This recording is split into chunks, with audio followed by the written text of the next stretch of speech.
français dans l'océan Indien. La diversité et la beauté de ces paysages en ont fait un patrimoine mondial de l'UNESCO. Côté mer, une barrière récifale protège la côte ouest de l'île. Sous la surface, un éventail de formes et de couleurs différentes. Les récifs coralliens sont jeunes mais abritent une quantité d'individus. Poissons, coraux, mollusques, tortues.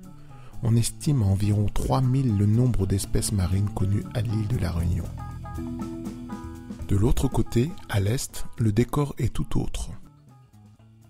Un volcan, l'un des plus actifs au monde, le Piton de la Fournaise. Il a façonné un des paysages les plus sauvages, sans cesse remodelé au fil des éruptions. Il est le sujet de toutes les curiosités et de tous les mystères à la fois scientifiques et touristiques. En 2007, le volcan s'énerve et fait trembler la terre. Fait marquant, des coulées de lave extrêmement fluides ont atteint en très grande quantité la côte et des tonnes de matière en fusion ont pénétré la surface de la mer.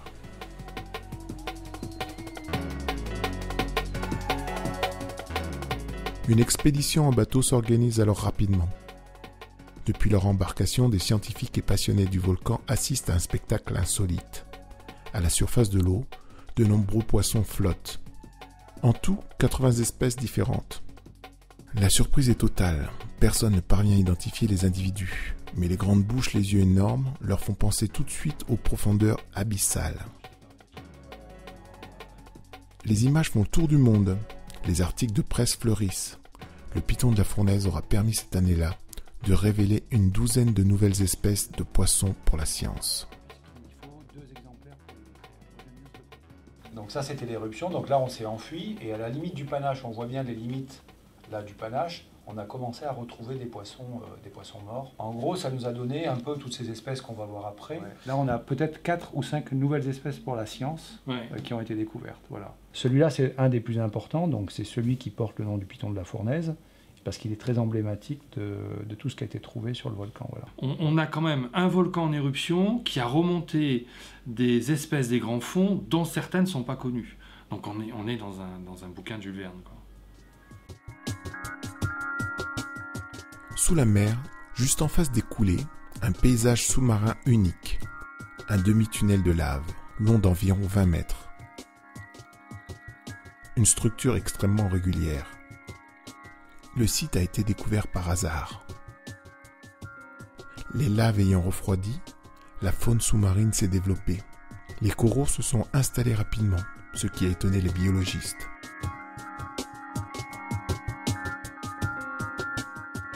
L'intérêt majeur et original est ici de pouvoir estimer la vitesse de croissance de ces colonies coralliennes depuis 6 ans. Régulièrement, les individus sont mesurés et pris en photo.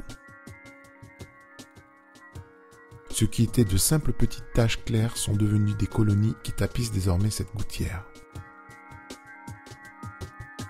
Cette capacité de développement si rapide des coraux est révélatrice d'une forte biodiversité marine.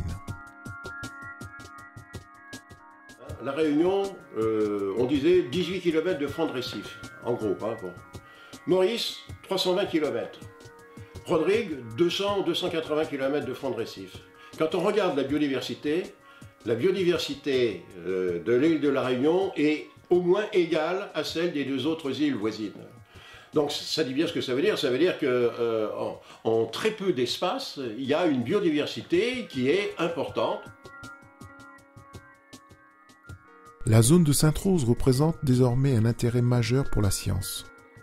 Seule difficulté, région des plus sauvages de l'île. Les conditions de mer y sont dures et rendent souvent impossibles les explorations marines, voire même la navigation maritime.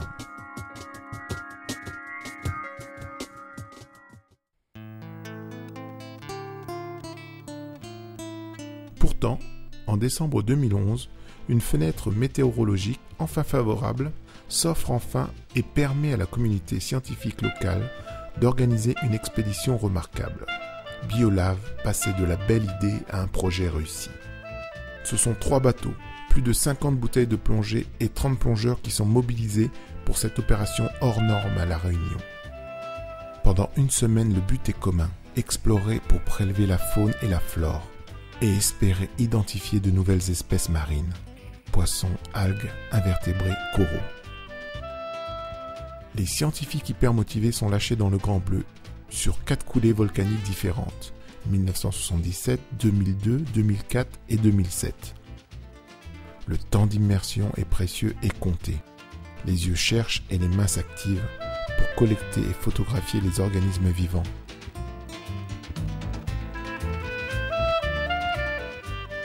L'ensemble des échantillons est remonté. Parmi eux, l'espoir pour les scientifiques de tenir une nouvelle espèce marine. Et les suppositions vont déjà bon train pendant le palier de décompression.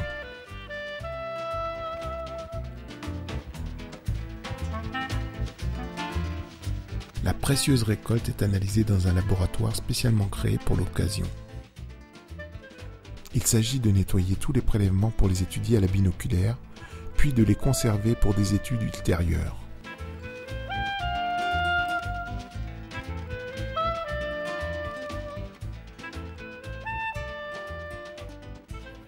Doutes, interrogations, vérifications, discussions, comparaisons. Au final, ce sont près de 1300 espèces qui seront identifiées. Parmi elles, 10% d'espèces nouvelles pour la Réunion ont été confirmées à ce jour et une trentaine d'espèces encore inconnues pour la science ont été découvertes. Un apport essentiel pour la biodiversité marine. Les fonds sous-marins de la Réunion ont dévoilé une partie des mystères qu'ils abritaient. C'est un inventaire complet de la biodiversité marine qui a été réalisé grâce à la mission Biolave. Du haut de ses 2600 mètres, le piton de la Fournaise contemple cet océan sauvage. Il a permis la mise en lumière d'un monde sous-marin des plus énigmatiques. En comprenant mieux la naissance et le développement de la faune et de la flore sous-marine dans l'est de l'île, nous pourrons espérer mieux protéger nos récifs de l'ouest. L'île de la Réunion, ce petit bout de terre isolé dans l'océan Indien, représente un intérêt majeur au niveau mondial, tant par son activité volcanique que par sa biodiversité marine exceptionnelle, dont une partie vient d'être dévoilée.